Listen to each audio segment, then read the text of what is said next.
Hello, and welcome to today's webinar entitled Wrecks of the Pacific. We are really excited to have you here joining us virtually from home. My name is Lauren, and I'm the Adult Programs Coordinator here at the National Museum of the Pacific War. And while we give everyone just a minute or two to join us, if you could type in where you're streaming in from, we always love to see where people are coming from. I think it's really fun. Oh, we already have people doing that. So we have some people from Los Angeles already coming in, and Hallettsville from the Hallettsville region. Very cool. Oh, Norman, Oklahoma. All right. Bernie. And Tampa. Okay. So it looks like we have people coming in from a variety of places, which is amazing. So I am going to go ahead and throw it over to our guest speaker for today, Dr. Peter, who's going to give his presentation on wrecks of the Pacific. In today's, I'm an archaeologist, currently a professor at Texas A&M University at Nautical Archaeology program. But in my previous career, I worked at Defense POW MIA accounting agency in Hawaii, and was involved in a lot of excavations and various investigations of military losses, primarily underwater, all over the world, Pacific, Atlantic, Mediterranean. In this presentation, I'm going to talk about some of the cases of excavating underwater sites, underwater losses, U.S. losses, military sites, a few cases from the Pacific region and one case in the Mediterranean. And those are cases that I've been partly or fully involved or involved through my work at DPAA. Some cases are very complex and involved multiple groups and partners as well. So without further ado, let's start. The first case study I'd like to talk about is the case of TBF Avenger. This aircraft, originally, this accident happened on 14th February 1944. Avenger was a very interesting aircraft, large torpedo bomber, but also used in various other capacities. Very capable, but at the same time, very slow, and kind of because of the mission capabilities and kind of, dropping those large torpedoes involved in heavy losses, as it was very difficult task to kind of navigate, straight into the, large ship, enemy ship, and then drop that torpedo at the right time. Avenger, just to give you basic background, and it's important for us to understand that from archaeology perspective, it was a three-seater, it was a pilot, right behind the pilot there was a gunner, and then inside there was a third position. It was a radio operator, ventral gunner, also a navigator, kind of three-seater. So from the perspective of recovery of unaccounted for individuals, the DPA is involved with, we had multiple positions and multiple individuals that we could potentially recover. The primary armament was a large Mark 13 torpedo that the Avenger was trying to drop and attack enemy's vessel. This case involved a loss that happened in Papua New Guinea. Just east of the island is the island of New Britain, and kind of in the tip of the island where that red arrow is, it was the city of Rabaul and the Simpson Harbor. Here is a better view on the area, Simpson Harbor, where the aircraft, this specific Avenger, was involved in a mine-laying mission. So in addition of torpedoes, this specific aircraft was actually dropping mines against enemy's vessels to kind of mine the entire Simpson Harbor. As it was flying very low, it was hit by the enemy anti-aircraft guns in the city and kind of protecting the harbor. That was back then in 1944 in Japanese hands. It was hit. and immediately hit the water, sunk, broke into multiple pieces. We found out about the site from some of the local divers and partners in the area that closely work with DPAA. We knew that there is a potential site, so and based on just basic survey, we knew that we have to go back and try to locate not only all those pieces, but also try to excavate the site and recover the unaccounted for individuals to the best of our abilities. We started that mission, the recovery operation, in 2014, so it was kind of, older project. We quickly discovered, as located by the partners in the area, the bottom of the fuselage. It was kind of, as the aircraft crashed, what was remained underwater in that specific location was a portion of the fuselage, bomb bay, and a portion of one of the wings, kind of inverted on a seafloor. However, other portion of the aircraft, as we surveyed the entire Simpson Harbor, were also located. So there's potential for other areas related to that aircraft, specifically the tail section. As we started reviewing the position of the aircraft, we quickly discovered that the site is very complex. It requires kind of a different approach than just go down with a few divers and excavate the site with water dredges. We discovered that because of the nature of this crash site, the most reasonable approach to make sure that we recover all those tiny little pieces, broken elements of osseous material, and various bones, fragments, or artifacts related to those individuals unaccounted for in this crash incident. We discovered to create a large cradle system and put multiple straps all over it and recover that whole structure onto our vessel on the deck of the research ship that we used and excavate that site on the surface. After the aircraft was recovered, we also excavated the entire seafloor underneath to make sure that we did not miss any fragments.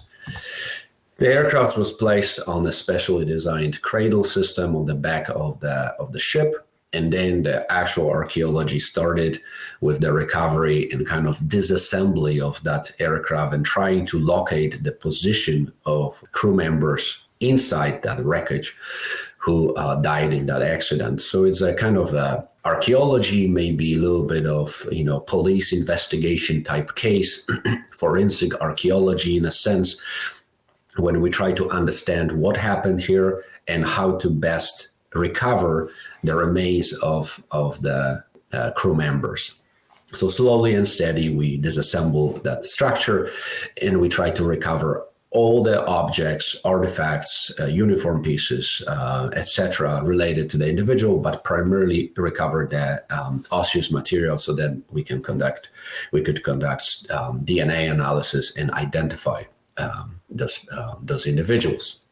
Here's the site plan on the bottom. As you can see, that was the aircraft wreckage right in the middle that was recovered and excavated on the surface, but the actual aircraft was much larger, and the whole seafloor had to be excavated to the maximum possible archaeological extent using 4x4 meter large archaeological square units to control for this, kind of provide that spatial control and recover all the other possible material evidence, osseous material, as well as life support elements related to those three crew members. The second case study that I'd like to talk about is a quite different aircraft, F6F Model 3 Hellcat. This picture does not represent the aircraft that we recovered, but it was the same Hellcat. This is just an interesting picture of Hellcat, one of the Hellcat taking off from the deck of USS Kazan, as Hellcats were the primary carrier-based fighters of the US Navy. This specific case study that we excavated with DPAA happened in Palau. But Hellcats, just to give you kind of a basic perspective on the aircraft, it was a unlike Avenger, was a single-seater fighter aircraft. So from the perspective of recovery, we're looking only for one individual, but very capable and could carry an array of weapon, including drop tanks, but also up to six machine guns in the wings, also bombs and rockets later on under the wings. And here is the example, great example of a kind of a model of a Hellcat. But for our case, we this time moved to Palau, another small island chain in the Pacific, composed of several islands. And as this aircraft in 1944, as the aircraft was attacking various Japanese positions on the island, including on the large island, the Battletab Island, the main Palau Island, and the smaller Arakabesan Island with the Koror, which is the largest city on the island. The primary mission of that aircraft was to destroy the Japanese seaplane base near Koror. As it was approaching that seaplane base, trying to drop the bombs, it was shot down by the enemy anti-aircraft guns and sunk very close to shore, only about 300 yards in shallow waters. Upon quite extensive remote survey of the island by various partner groups working with DPAA, the site was relocated. And in 2016, it was finally excavated, first surveyed, excavated, to attempt to recover the, again, unaccounted for individual, the pilot of that Hellcat. As you can see, the site was located in very close to shore, very good for us archaeologists position to excavate the site, crystal clear water of the island. So it was fairly, from the technical point of view, I would say it was fairly easy to deal with. Here's the site plan, what we see kind of underwater. Because it was a single-seater, as you can see, there's lots of debris always, various pieces of the fuselage, etc., engine, wings, and cockpit elements. But as I say, unlike multi-seat aircrafts, Hellcat was a single-seater, so we only were interested in the pilot. So our primary concern was to excavate the area around the cockpit. So we put large 4x4 meter square grid unit over the cockpit area and started excavating that section, recovering osseous material, life support, various oxygen masks, helmets, etc. All the May-Wests and floating devices related to that individual, as well as all the objects, archaeological objects, material evidence, as we called it, related to that individual, various artifacts. Because all those objects kind of spread out because of the nature of the site underwater all over the seafloor, we had to expand our archaeological units to the surrounding area to provide that control. So we placed other units and excavated the site, recovering all the possible material related to that specific individual. All that material that's excavated, as we use various underwater dredges from those units, goes back normally on the deck of a ship or a barge moored in the area. And then the real archaeology starts, as although we control the site underwater, the real archaeology and the discovery part happens always on the surface, when you spend hours and hours of screening of that sediment that is recovered and sifting through all that debris in tiny pieces, corals, rocks, small pieces of fuselage, to kind of find all those small pieces and evidence of related to that specific individual. And that's what we really find things. And once we find all this objects and material, we catalog it, photograph it, describe it, and then pack it properly in bags, sealed bags, and then that material and remains from all the cases go back to Hawaii, to the forensic lab located at Hickam Air Force Base. It's a primary facility for DPAA to conduct all the forensic analysis of the material and identify the pilot. Finally, our third case, the third case I'd like to discuss is slightly different. It's a much larger aircraft, but provides kind of a scope of the work that DPA has been doing. It's a B24 Model H Liberator that sunk in Mediterranean. Very large aircraft, very different. And primarily, the major difference is that unlike Avenger with 3 individuals, Hellcat carrier-based fighter with 1 only pilot, excavating B24 bomber, you're looking at between 10 to 11 crew members, sometimes even more, as B24s could also carry passengers or combat camera individuals, etc. In this case, the crew was about 10 individuals, and the site was located in central Italy, about 80 kilometers north from Rome, offshore. Again, a great area to work with various facilities. Aircraft, that B-24 was actually on a bombing mission on Viterbo air facilities. It was still in German hands during that time in 1944, kind of May 1944. And as the aircraft, after dropping all the bomb load, as the aircraft was returning from the mission back to Foggia, to its original base that was only recently liberated by Allied forces, it was attacked by German fighter aircrafts, shot down multiple times, and quickly veered off the course and immediately, based on eyewitnesses, sunk into the Mediterranean Sea. When we discovered the site, it was offshore about 5 kilometers from shore, about 100 feet of depth. The site was very, very different than all the 2 previous sites in Pacific, because it was a high velocity hit. As the aircraft hit that water, it exploded into millions and millions of small fragments that then got scattered all over the seafloor. We began our work and excavation in July 2022. As you can see on this site plan, the site is large and highly dispersed over an area of over 200 by 200 meters, perhaps even longer, which is equivalent, I would say, of at least 1, perhaps 2 football fields, probably 2 football fields in this case. So imagine how difficult it would be excavating a site located on 2 football fields side by side on land. Now translate that to underwater.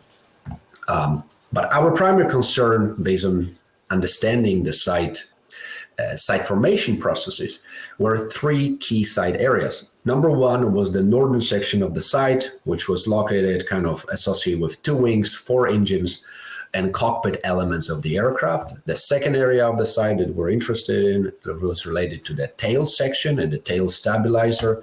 The third was the suspected gunner station, kind of related to the cockpit with the number 2, tail section number 2. Starting the project, we had kind of our main objectives for the site was first to start excavating so-called Locus B. Again, potential gunner station with some elements already associated with one of the individuals on board. Then move on into excavating and continuing excavation of turret number 2, which was suspected tail turret of the aircraft.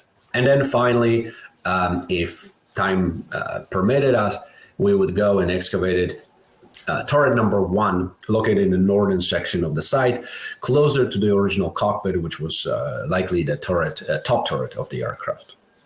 But like that you can see on this site plan, I mean, there's a tremendous size of to be excavated. Turret number 2 was very interesting from a lot of perspective, primarily because the structure of the turret is sort of like a little cage to which gunner had to go inside. And it was also very difficult to get out of it in an emergency type situation. So we're hoping that because of the crash, we found the entire turret intact, almost underwater. We thought that we might have a huge chance of finding the remains inside. So first we placed a large 4x4 archaeological unit to excavate the area around the turret.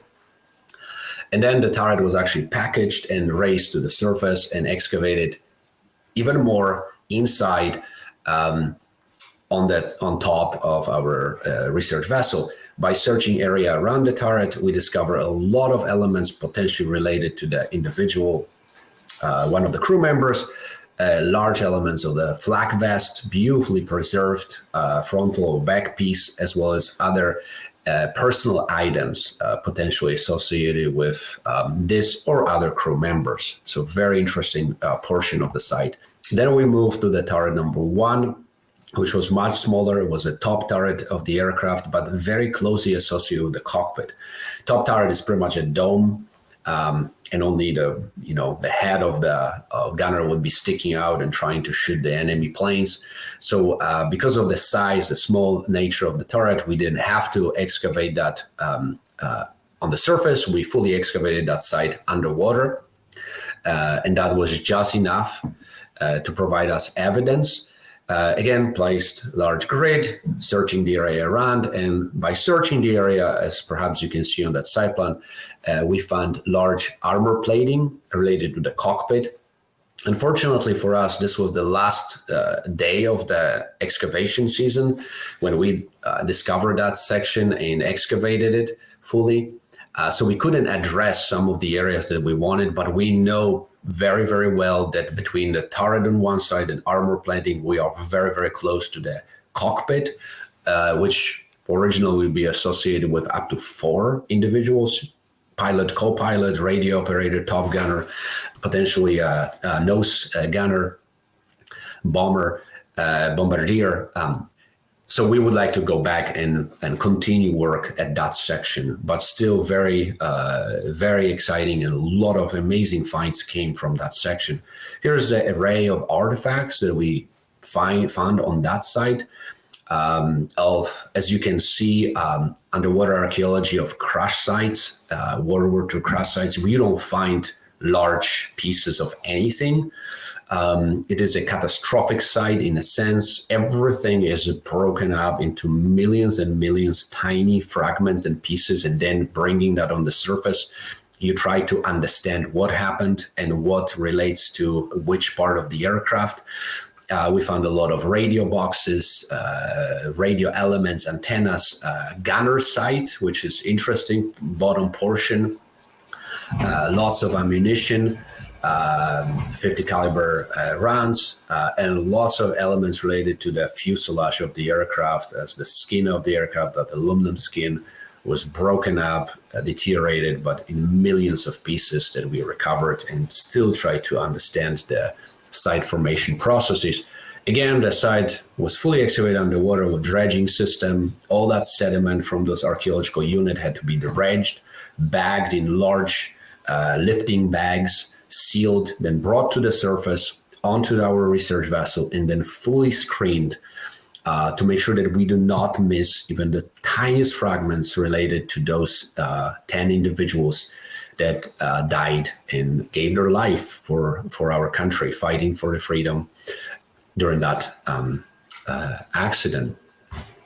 As for the future work, currently I work for Texas A&M University. I'm an archaeologist here. I teach archaeology and professor, and we just established a collaboration with Defense POW MIA Accounting Agency, and in the future we would like to continue working on military sites and bring students and train new generation of students and archaeologists who would provide even more options for recovery, surveys, and identification of unaccounted for individuals, as students here are extremely interested and involved and want to be part of this tremendous mission for our country. But with that, I'd like to finish my presentation. Thank you so much for your attention.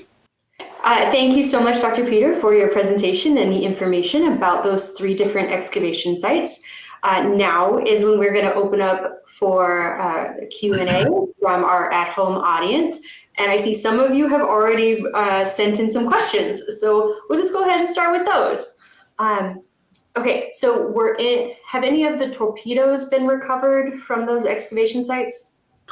No, so that Avenger site in Papua New Guinea, it was actually a mine-laying mission. So the Avenger was primarily carrying torpedoes. On this specific mission, it was carrying mines, anti-ship mines, and trying to drop those over the Simpson Harbor because it was kind of used by Japanese Navy.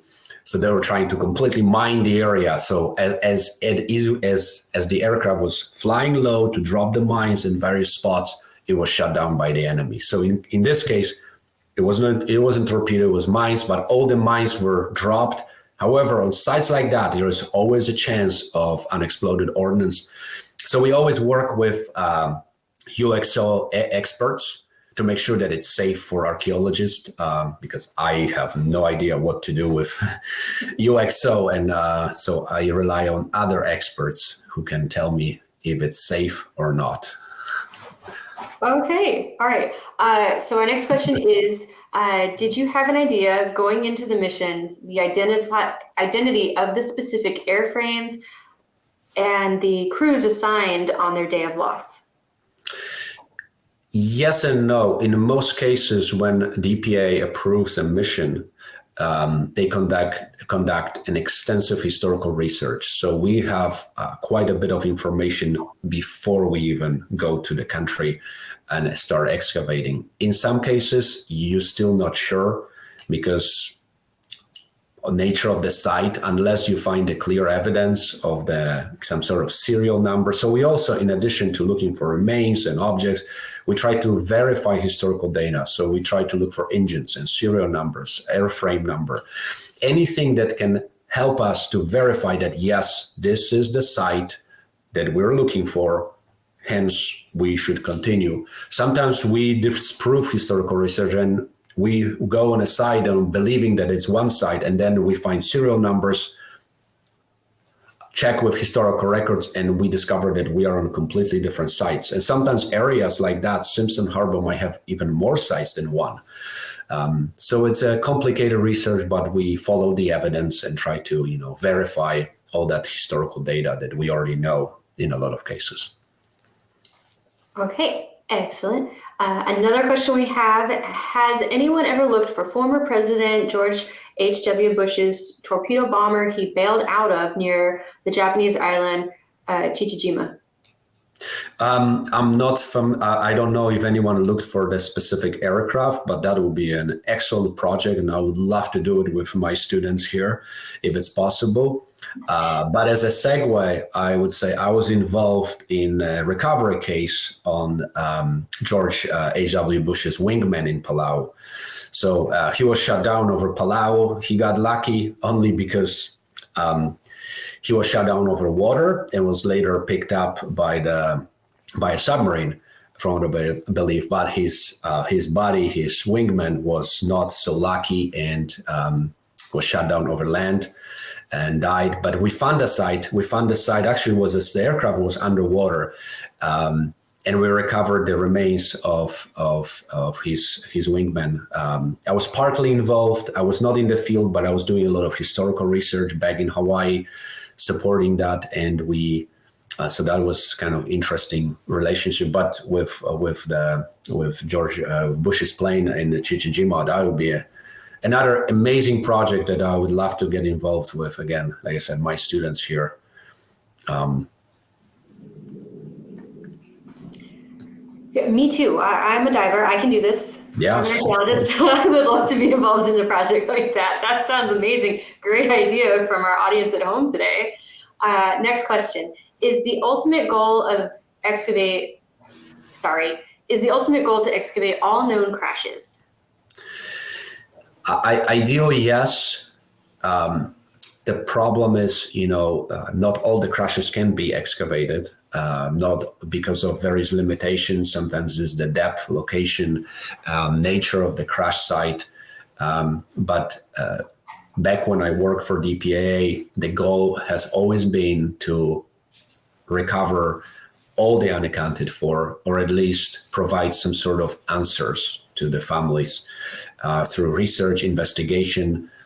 Sometimes the crashes are just, impossible to excavate for various reasons, because there's nothing to excavate. The sites were heavily modified. There are sometimes buildings in Europe on top of the crash sites. We know the location, but there's a neighborhood already built on top. So it's just various cases. Different cases are just have different problems. But if we have a strong case, and there's thousands of strong cases like that, we always try to excavate and provide, like I say, as much answers as we can through archaeology and forensic analysis. And that's why with Texas A&M, we try to establish partnership with Defense POW and help them with that mission, because they need help. It's just one agency doing all that tremendous work. So whatever we can do to help would be probably wonderful. Okay, our next question is kind of related to details of the excavations. So were skeletal remains identified in the 3 excavations that you worked on, or have you been able to identify skeletal remains at other sites? So there is always a chance. However, because of the nature of human remains, I can't talk about this in the public. I'm not allowed because of a sensitive nature of the remains.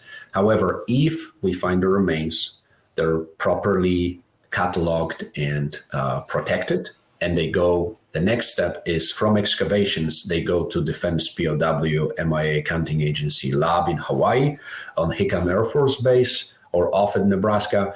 There are 2 labs, and they conduct an extensive forensic analysis to make sure that those remains belong to the individuals that we were looking for. And as you can imagine, in a crash site like that, let's say B24 with 10 individuals, there's a lot of commingled remains. So even if you find potential remains, it still takes a long time to make sure that how many individuals do you have, and who's who, based on DNA of various fragments. It's a complicated process, and that's what forensic anthropologists at the lab are doing every day. Okay, our next question kind of asks a similar thing about the B-24 and the crewmen. So how many of the 10 B-24 crewmen were recovered and identified? I'm not sure what you can speak to on that, but... So all I can say is I can't say what I recovered, because I can't talk about it, but I can tell you that we had very good eyewitness accounts. And out of 10, the eyewitness accounts right after the crash, those individuals, Italians who were present somewhere in their villages, towns, we had their testimony that they saw from 4 to 6 parachutes deployed right before the crash. So we know that 4 to 6, so out of 10, so we had probably 4 to 6 individuals that stayed. So we didn't look for, and one actually survived. And so one of the eyewitnesses was the first person who jumped out. He landed on shore and he provided the strongest testimony because he was the crew member and he was trying to help his buddies. And he said that he saw, again, about 4 or 5 maybe parachutes. He was the 6th parachute. But he said that none of those who jumped after him landed on land, on the beach like he did. Everyone was carried into the sea and never recovered. So that's also another difficult aspect of the case. How do you find that in the open ocean, open sea? But we had a potential for 4 to 5 individuals still inside the aircraft. And definitely pilot, co-pilot would stay with the aircraft till the end to make sure that everyone else had a chance. And definitely pilot stayed. So there's always a chance. And our job is really not to speculate. Our job is to provide, excavate to the fullest possible extent. I always believe that I have a chance to recover, unless proven otherwise, unless I excavate everything I can in the site. Because that's the job, that's the mission. Yes. Okay, we have a few more questions to work through before we end our session for today. So are you able to tell us the nature of any future planned case studies And where can we find published records of your findings? So there's not a lot of published findings, but one of the great sources is DPAA website. They publish whatever they believe is ready to be released to the public is usually on their website. They have a lot of interesting databases about how many cases recovered. Sometimes they have links to various social media posts about cases that they worked and completed.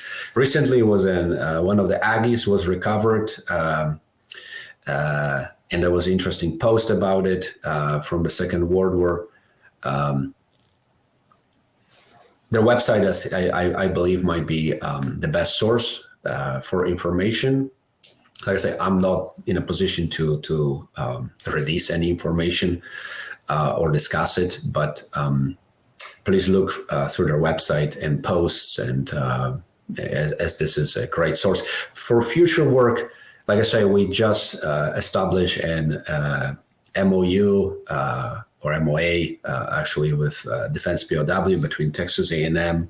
We're trying to expand on our military history between history department and anthropology and archaeology. We try to establish kind of a working group of larger kind of under umbrella of a center for military history and archaeology at Texas A&M, and try to work on some of those cases, help DPAA and other agencies that deal with that to provide excavation and historical research on battlefield archaeology, on recovery of terrestrial sites, underwater sites, and various other sites related to broadly defined, I would say, conflict archaeology.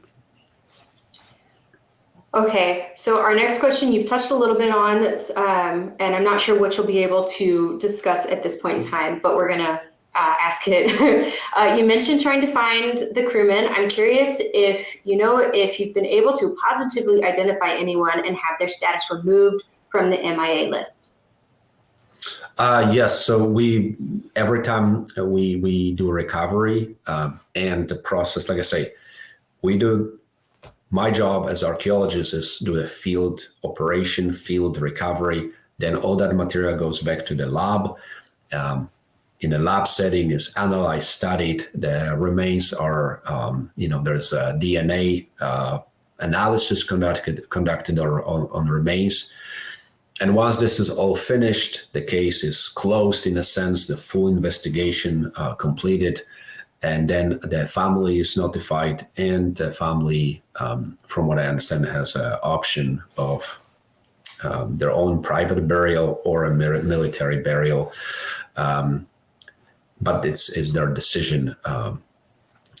We know all those cases. However, to me, every case is different, but also every case is very personal. So to me, when I hear that there was positive identification, I'm always, very happy and proud, because all those people deserve equal and undivided kind of attention, and all those families deserve the answer. So, but I can talk about, who was identified and when. Right. So. But it's a very personal process, because after excavating and working on sites like that, you feel so connected to that individual, his whole history. And, some of those kids, I mean, for me, kids, they were 17 or 18 when they joined and died. I mean, that's I can't even, imagine, the impact on their families. So we just try to do whatever we can. Okay. Today. Okay, two more questions.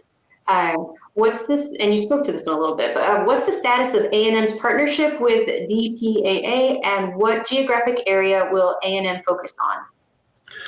So we don't know yet. We have several ideas. We would like to focus primarily on the Pacific, but there's lots of work in various places. So we're still at the early stages of solidifying geographical areas.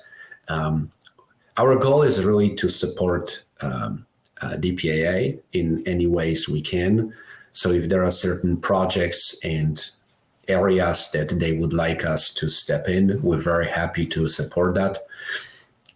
Ideally, we would like some sort of more established geographical areas so we can involve lots of our students to conduct not only archaeology, but start with historical research, as you know. And some of the islands, let's say in the Pacific region, some of the islands have hundreds of cases. So it's a huge problem. But I know that with the resources of Texas A&M and wonderful students that we have, we can tackle those cases. But like I say, at this stage, we're still discussing various cases and levels to which we can help. All right, we have our last question. Have you found sites that have already been salvaged? Yes, there's a lot of sites. There's a lot of scuba divers these days, and there's a lot of people who are very interested in collecting all those, wonderful souvenirs from World War II sites, unfortunately. So from the perspective of archaeology, it's never great because a lot of times you go and you see that things are missing season to season, or the site was heavily disturbed because somebody was searching through the debris.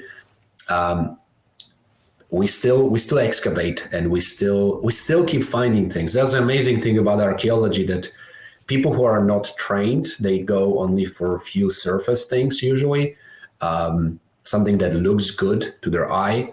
What we keep finding, as I said, through dredging the seafloor, and then that material goes on the ship, and then we screen for hours and hours. Sometimes it's literally 8 to 10 hours of just screening the material.